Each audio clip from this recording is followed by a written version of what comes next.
So what are some practical objectives to this life process that's going on? What is the need for spiritual practices? What is this conscious experience going to culminate into? Well, consciousness in life will be consciousness in death. Now I could get all heavy and give you an ominous spiel about you're all gonna die, and everything you love and cherish will be gone. But nah, 'cause you know why? It's not that big of a deal. You live, you die. You die, you live. So what? If one responds to the prospect of death with gooey emotion, it is only because there is an attachment. This attachment feels good. And this is the primary reason. But people justify this with ideas of the importance of what we're attached to. What kind of sustenance can be gained by investing so heavily into something so temporary? Not only are you going to die, but you must die. This is data that cannot be argued against. But again, so what? Big deal. Now one might reach an understanding that recognizes death, even accepts death, and finds resolve just being alive for the sake of it. And this is a move towards a move in the right direction. Keep moving and don't stop there. If you can recognize the attachment, then realize that all the importance is fabricated from created constructs and self-produced narratives, then don't find resolve in justifying it just for the sake of it, just because it feels good. The key is to not get caught up in duality to the fullest extent. Not only not getting caught up in feels good, feels bad, right and wrong, evil and good, in a context of up and down, left and right, hot and cold, but to also not get caught up in life and death. Give up this attachment to life and death. See where it takes you. Look to see what lies beyond life and death. People mostly concern themselves with what lies in death, like ultimately it's some big mystery. There is no mystery. What lies beyond death is life. What lies beyond life is death. The second you are born, the dying process has begun. The second you die, the living process has begun. Over and over, in tandem, synchronicity, simultaneously, forever on, until one starts to address the real mystery of what lies beyond life and death. An investigation of non-duality. How to better clarify our understanding of non-duality. It all starts with an understanding of duality. And it doesn't seem that we have any choice but to confront duality. We don't remember asking to be here, and are born unto the world from circumstances that are out of our control.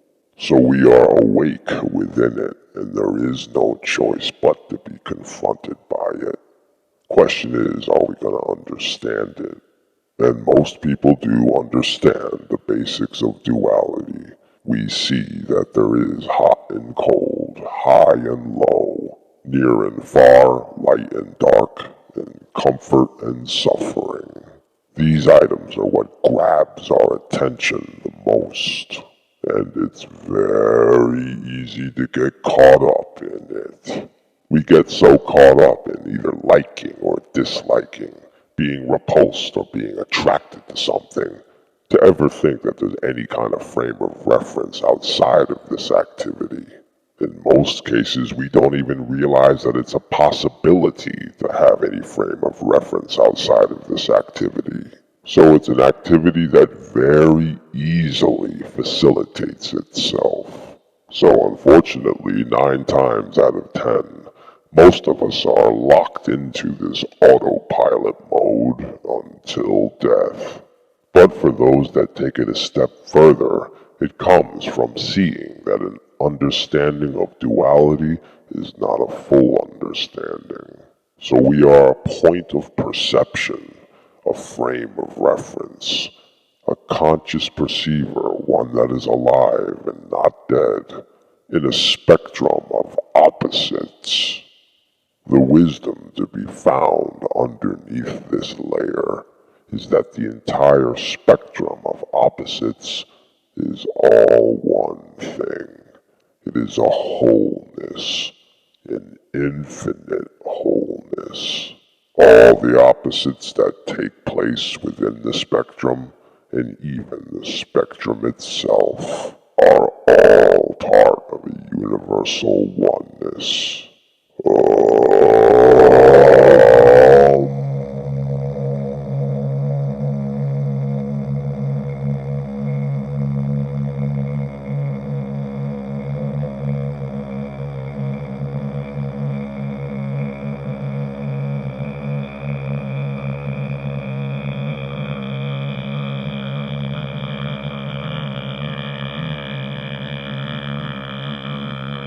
Yeah, a universal, infinite oneness of wholeness. This is where we can see that all the little things go into making one whole thing. If we can understand this, we understand duality. We are then confronted with non-duality. You are seeing one whole thing and are no longer making any discriminations as to what's taking place within this one whole thing. So we can understand duality by living it from the inside out, and we can understand the non-duality of duality from the outside looking in. But is this a complete understanding of duality and non-duality? We can understand duality, and we can understand the non-duality of duality, but to have a full understanding, we must understand the duality of non-duality. Understanding this infuses the ultimate answer with the ultimate question. What is the opposite of the universe? What is the opposite of yin-yang?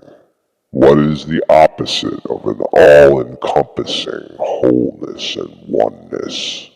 What is the opposite of energy or consciousness? What is the opposite of everything? There is no opposite of the universe. There is no opposite of yin-yang. No opposite of oneness and wholeness. No opposite of energy, consciousness, or everything.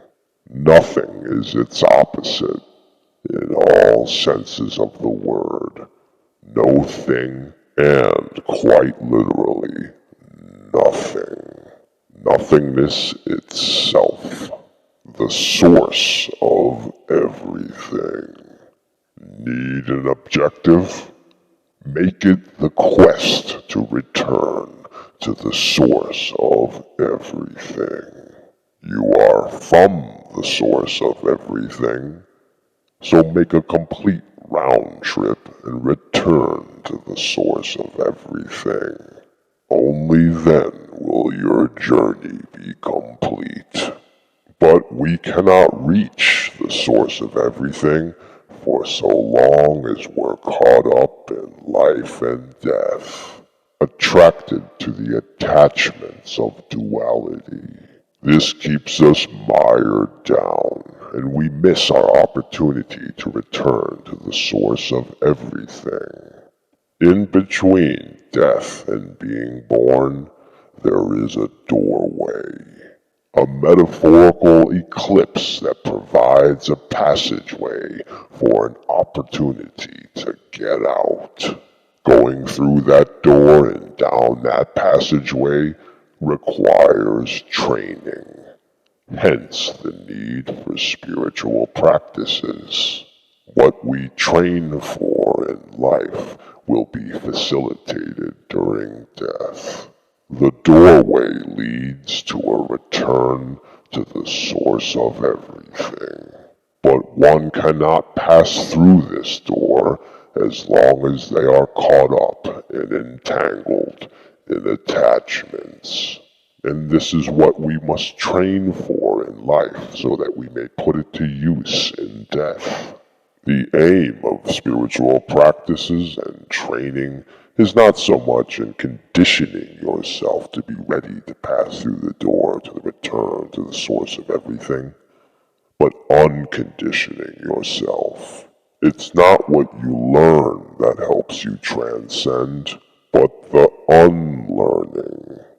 The context of duality is ruled by cause and effect. Causation creates conditions, and hence our consciousness is always subject to a condition. A condition as in the state of consciousness, and also a condition as in a conditioned consciousness. The condition always facilitates itself. Because there is a condition, consciousness will always be drawn back to condition. So in death, if we are not sufficiently unconditioned, we will miss our chance to pass through the door to a return to the source of everything. The doorway is only open for a brief period, and we must have full attention to recognize and pass through it. An undistracted, fully clarified attention. If you have not mastered your attachments in life, then there will still be an attraction to them in death. For so long as you have unfinished business, you will be caught up in it. Some are resolved just to do it for the sake of it, but really the question becomes, when is enough enough? When do you think you'll have had enough of the whole living and dying process? How is that all working out for you? You've lived, you've died, you've lived, you died, you've lived, you've died. Fine. When do you think you're going to get around to mastering that and moving on? If you're lingering in it, you have given up on the journey. You are no longer an explorer and have become lost and stagnant. But for those who are explorers, yet feel it has not translated into spirituality, here is some advice. It's good that you are exploring, questioning, and observing, but the reason that it has not translated into a spiritual endeavor is because you are only concerning yourself and addressing the phenomenal content. Answers will never be found and goals will never be reached in phenomenal content. Any answers gotten or goals reached only open up more questions and more destinations. In order to move towards spirituality, one must begin to question, observe, and explore what's behind the phenomenal content. Exploring life and death, cause and effect, and the mysteries of the universe is a never-ending search. One needs only to follow the spiritual path and begin to question the context of the content. and one will be able to transcend it.